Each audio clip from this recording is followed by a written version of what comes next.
السلام عليكم ورحمة الله وبركاته. اليوم وصفتنا من ألذ المخبوزات اليمنية، خبز الرشوش. هذا الخبز مستحيل أحد يقدر يقاومه.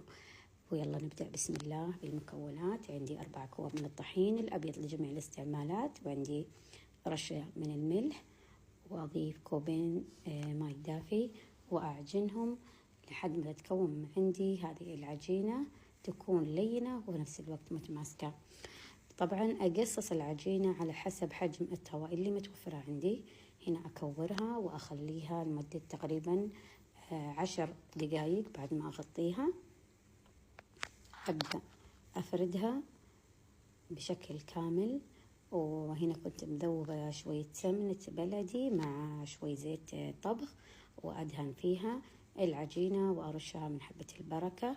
أقصها من النص وألفها بهذا الشكل، وأدهن العجينة بالسمنة وأرش حبة البركة وألفها على شكل رول. بعدين نفس الجزء الثاني أسوي فيه نفس الجزء الأول، وأدهن وأرش حبة البركة آخر شيء، وأخذ الجزء الأول على الجزء الثاني وألفهم رول وأخليها ترتاح تقريبا نص ساعة. وهذا شكلها بعد ما لفيناها. راحت العجينة أبدأ أسخن الفرن وأسخن التاوة.